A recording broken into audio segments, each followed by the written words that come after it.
अस्सलाम वालेकुम वरहमतुल्लाहि वबरकातुहू। तमाम सुनने वाले सामीन से गुजारिश है कि मेरी वीडियो अच्छी लगे तो मेरे चैनल को लाइक और सब्सक्राइब लाजमी करें, शुक्रिया। मोहब्बत करने वाला अगर मुखलिस हो तो इससे बड़ी नेमत और कोई नहीं, और अगर यही डरपोक निकले तो ज़िंदगी बर्बाद हो जाती है। हमारा घर कोट मिट्ठन के करीब एक चक में वाक़या था। इन दिनों वहाँ लड़कियों के लिए स्कूल मौजूद नहीं था, जबकि मुझे पढ़ने का बेहद शौक था। मेरे भाई कैसर की आवाज़ बहुत अच्छी थी। वो ख्वाजा फरीद साहब की काफ़ियाँ पढ़ते और मुझे भी ख्वाहिश होती कि मैं पढ़ना सीखूं ताकि ख्वाजा साहब का दीवान पढ़ सकूं। मेरे शौक को देखते हुए भाई ने मुझे कायदा ला कर दिया। जब भी उन्हें वक़्त मिलता मुझे सबक याद कराते और मैं ध्यान से पढ़ती। शौक हो तो कुछ मुश्किल नहीं होता। जल्द ही मैंने पढ़ना सीख लिया। इन दिनों देहात में तालीम आम ना थी।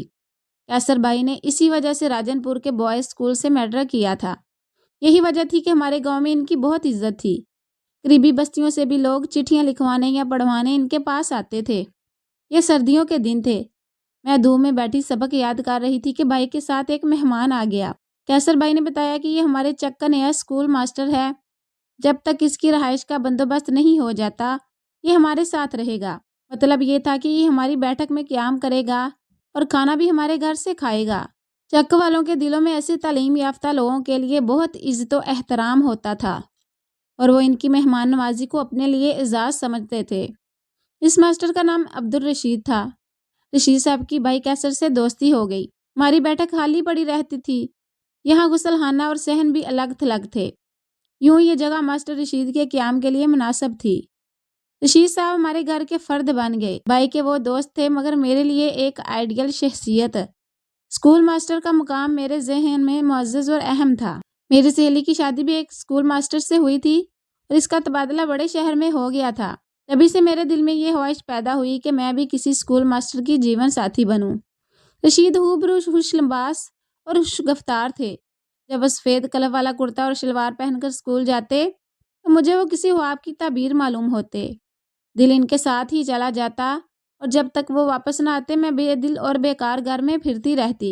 मैंने तेज़ी से चौथी जमात की उर्दू की किताब ख़त्म कर ली और 5वीं का कोर्स शुरू कर दिया। बोर्ड के इम्तिहान की तैयारी के लिए कैसर भाई ने अब्बू से इजाज़त ली कि शाम के वक़्त रशीद मुझे पढ़ा दिया करेंगे। वालिद साहब ने ना चाहते हुए भी इजाज़त दे दी क्योंकि उन्हें रशीद पर भरोसा था। रफ्ता रफ्ता हमारी खामोश मोहब्बत गहरी होने लगी। ये मोहब्बत पाकीज़ा थी जिसमें बुरी नीयत को दखल ना था। रशीद मुझे नेक नीति से अपनाना चाहते थे और मैं भी वालिदैन की रज़ा के साथ इनकी बनना चाहती थी। मगर हमारी राह में सबसे बड़ी रुकावट भाई कैसर थे। वो बेहद जज्बाती थे और मेरी मोहब्बत के मामले में इनके जज्बात नाजुक थे। इनकी गैरत का खौफ मुझ पर हमेशा तारी रहता। 5वीं जमात का इम्तिहान पास करने के बाद मैंने 6ठी जमात की किताबें मंगवाई। इसी दौरान एक दिन इंकशाफ हुआ कि भाई मेरे मामू के बेटे के साथ मेरी बात पक्की कर आए हैं, जिनकी बेटी कैसर भाई की मंगेतर थी। रशीद को ये बात बताई तो वो परेशान हो गए। भाई से कुछ कहने की इनमें हिम्मत ना थी। इन्हीं दिनों वालिद साहब को सांप ने काट लिया। कैसर भाई और रशीद उन्हें फौरी तौर पर अस्पताल ले गए मगर वो जाँबार ना हो सके। वालिद की वफ़ात के 3 माह बाद मेरी शादी की तारीख तय हो गई। मेरे होने वाले शौहर उम्र में मुझसे 30 साल बड़े और पहले से शादीशुदा थे। औलाद ना होने की वजह से दूसरी शादी कर रहे थे। ये रिश्ता वट्टा सट्टा के तहत तय हुआ था। अब्बा होते तो शायद मेरी किस्मत यूं ना फूटती।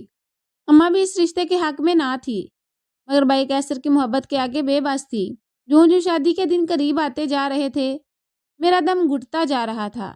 समझ नहीं आ रहा था कि इस तरह बैठक में रशीद को पैगाम भिजवाऊं, क्योंकि अब मैंने इससे पढ़ना बंद कर दिया था। एक दिन बैठे बैठे जहन में तरकीब आई, क्यों ना बागे को अपना पैगाम रसा बना लूं। बागा हमारा पालतू कुत्ता था और रशीद से भी मानूस था, क्योंकि रशीद की आदत थी कि खाने के वक्त बागे को भी कुछ नवाले डाल देता। आज दोपहर मैंने रशीद के खाने के साथ बागे के गले में एक पर्चा धागे से बांध दिया।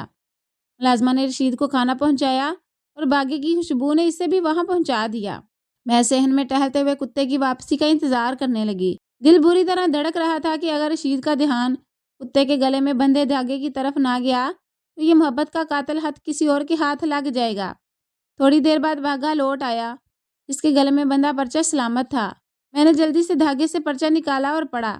रशीद ने जवाब दिया था, मैं ज़रूर आऊँगा, इंतज़ार करना। रात का 1 बज गया तो मैं दबे कदमों सहन में निकली। मैंने गड़े से पानी पिया और जानवरों के बाड़े की तरफ चल पड़ी। भाग्य ने मुझे सूंघ कर पहचान लिया और खामोशी से बैठ गया। थोड़ी देर बाद कदमों की आहट सुनाई दी। भाग्य के कान खड़े हो गए, लेकिन मैंने इशारा करके इसे पुरस्कून कर दिया। रशीद आ गया था। रशीद ने फौरन कहा, कहो क्या कहना है। मैंने बिना वक्त ज़ाया किए कहा, रशीद क्या तुम मेरे और अपने लिए कुछ कर सकते हो, या मैं इस 45 साल शख्स की दुल्हन बनकर इसके गांव चली जाऊं। रशीद ने जवाब दिया, तुम्हारे भाई का लिहाज है, वरना मैं तुम्हें ज़रूर हासिल कर लेता। मैंने तलही से कहा, तो फिर लिहाज करते रहो, मैं तो बर्बाद हो जाऊंगी। मेरी बात पर रशीद परेशान हो गया। कहने लगा, वापस जाओ, कल रात को मिलेंगे और बात करेंगे। मैंने वादा लिया कि कल वो अपना इरादा पक्का करके आए। अगली रात चांद खजूर के दरख्त के ऊपर पहुंचा तो मैं दीवानगी की हालत में खेतों की तरफ निकल पड़ी। रशीद स्कूल की अकबी दीवार के पास मेरा मुंतजिर था। वहां ईंटों का ढेर पड़ा था। रशीद ने कहा, यह जगह ठीक नहीं, आगे चलते हैं। हम नदी की तरफ चल पड़े, बिना किसी मंजिल के। हम एक पहर चलते रहे, यहाँ तक कि एक पुराने कब्रिस्तान पहुंच गए। सामने एक और बस्ती थी, लेकिन वहां जाने का खतरा था, क्योंकि अजनबी कुत्तों के भौंकने से बस्ती जाग सकती थी। रशीद ने कहा, यहाँ एक टूटी हुई कोठरी है, वहीं रुक जाते हैं। जब हम वहां पहुंचे तो वो कोठरी एक कब्र निकली। रशीद ने कहा, यहाँ थोड़ी देर आराम कर लेते हैं। मैंने लरजते हुए कहा, यह कब्र है, आराम की जगह नहीं। हम बाहर ही रहे। सुबह की किरण फूटने लगी तो रशीद ने कहा, मुझे स्कूल वक्त पर पहुंचना है, वरना सबको पता चल जाएगा कि हम साथ गायब थे। मैंने बेबसी से कहा, और मैं कैसे वापस जाऊं? तुम इस गड्ढे में बैठ जाओ, मैं स्कूल की छुट्टी के बाद यहाँ आकर तुमसे मिलूंगा।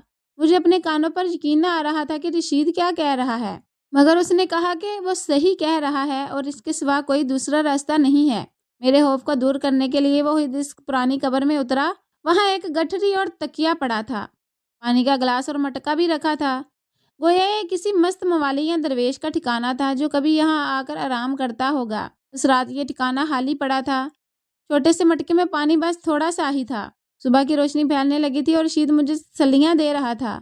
वो कह रहा था, जरा दिलेरी का सबूत दो, मैंने इस गड्ढे में उतर कर देखा है, अंदर से साफ है और बैठने की जगह ठीक है। तुम शाम तक इसमें रह जाओ, मैं शाम से पहले आकर तुमको निकाल लूंगा, तब तक तुम्हें कहीं छुपाने का बंदोबस्त भी कर लूंगा। मेरे लिए इसके सिवा क्या चारा था, जिंदा कब्र में उतर जाना। उसने मुझे टार्च और माचिस दे दी और चला गया। चांदनी रुखसत हो चुकी थी, सुबह सादक का वक्त था। अंदर एक दियार की खुशबू थी, जिसमें तेल भी मौजूद था। ऊपर से कब्र शिकस्ता थी, मगर अंदर से ठीक थी। मुमकिन है ये बस्ती के बदमाशों का बसेरा हो, मैंने सोचा, क्योंकि फर्श साफ सुथरा और चटाई का एक टुकड़ा भी बिछा हुआ था। रशीद ने मुझे तसलियां दी और ढारस देकर चला गया। वो 15 मिनट मेरे साथ बैठा होगा ताकि मेरे दिल से खौफ निकल जाए। कब्र में अभी तक अंधेरा था और मैं बेहद खौफजदा थी। अगर किसी और वक्त में होता तो मैं मर जाना पसंद करती, लेकिन यहाँ एक लम्हा भी रहना पसंद नहीं कर रही थी। मोहब्बत का ये भूत जो इंसान को जीते जी कब्र में उतार देता है, बहुत अजीब था। रशीद तो चला गया और मैं हैरान हूँ कि मैं कैसे इस वक्त सुबह सादक के मलजे अंधेरे में इस गड्ढे में बैठी रह गई। इस हौलनाक सन्नाटे में, इतने वहशतनाक माहौल में, इतने भयानक कब्र के अंधेरे में, रूहों के इस शहर खामोशा में तन्हा मैं अपने खुदा को याद करके आजिज़ी से दुआ करती रही। डर की लहरें दिल में उठ रही थी और मैं रशीद के तस्वर की रोशनी को अपने इर्द गिर्द महसूस करके खौफ के भूतों को खुद से दूर रखने की कोशिश कर रही थी। क्या क़यामत का दिन था जो अल्लाह अल्लाह करके तमाम हुआ। सुबह से शाम तक अल्लाह ताला ने सारे आलम पर सूरज का नूर फैला दिया था। कुछ रोशनी की किरणें मुझ तक भी आईं। तमाम दिन तंग सी कोठरी में कैद रही, जिसका 3/4 हिस्सा एक बड़े पत्थर से रशीद ने ढांप कर रखा था। तभी सांस लेना दुश्वार हो रहा था। शाम हुई तो फिर से आने वाले अंधेरे का तस्वर दिल में गुजरने लगा। जी चाहता था कि यहाँ से निकलकर भागूं, चाहे किसी बस्ती वाले के हाथ आ जाऊं। कोई अच्छा इंसान मिल जाएगा जो मुझे अपने घर ले जाएगा और पनाह दे देगा। मगर रशीद के वादे से मजबूर थी, जिसने कहा था कि वो शाम को जरूर आकर मुझे ले जाएगा। मेरी हालत इस परिंदे की मानिंद थी जिसके कफस का दरवाजा खुला हो मगर वह उड़ने से माजूर हो। रात आई और गुजर गई, और क्या बयान करूं कि ये भयानक रात मुझ पर कैसे गुजरी। तमाम शब खौफ में गुजरी, एक लम्हे के लिए भी आंख ना लगी। सुबह हो गई मगर रशीद ना आया। दिल बहुत घबराया। सोचा शायद वो कहीं ले जाकर छुपाने का ठिकाना ढूंढने में मसरूफ होगा। फिर अपने भाई और घर वालों के सामने भी तो इसको ये साबित करना था कि मेरे गुम हो जाने में इसका कोई हाथ नहीं था। रशीद की गैर मौजूदगी इस बात की गवाही दे सकती थी कि किसी ने पीछा किया हो तो राज खुल जाएगा। अब तक भूख ने मुझ पर असर नहीं डाला था। खौफ की शिद्दत से भूख भी मर चुकी थी। दोपहर से सपहर हो गई, दम घुटता जा रहा था और दिल बहुत घबराया। आंखों से आंसू बहने लगे। खुदाया, ये क्या था? मैंने बैठे बैठे इश्क का सौदा समाया और मुर्दों की बस्ती में बसेरा कर लिया। सपहर को एक साया कब्र के दहाने पर नजर आया तो दिल धक धक करने लगा। हल्की सी कदमों की आहट हुई, दिल थाम लिया। रशीद हौले से बोला, मैं आ गया हूँ। वो कब्र में उतरा और मुझे होश आया। इंतजार का वक्त खत्म हुआ। रशीद मेरे लिए खाना और पानी लाया था। हमने साथ खाना खाया, फिर चलने को तैयार हो गई। उसने हाथ जोड़कर कहा, हुदारा, आज का दिन और ठहर जाओ। वहाँ घर और चक में तुम्हारे गायब होने से कहराम बरपा है। तेरे भाई बहुत गजबनाक हैं। अभी तक मुझ पर शक नहीं किया क्योंकि मैं वहाँ मौजूद हूँ। उसके दिल में मेरा एतबार बैठ जाने दो।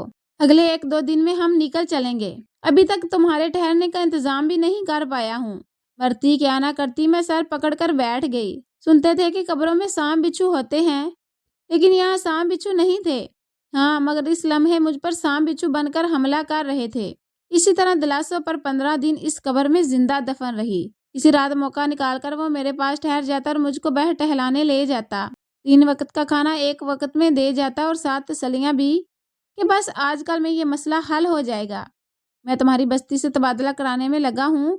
ये तो शुक्र है कि अब तक कोई इस टूटी कब्र का वारिस और सबका मकीन न आया था। छोटी बस्तियों में कब्रिस्तान के लिए भी जमीन तंग नहीं होती, लिहाजा लोग नई जगह कब्र खोद लेते हैं और अपने मरने वाले प्यारों को टूटी हुई कब्रों में दफनाने के बारे में नहीं सोचते।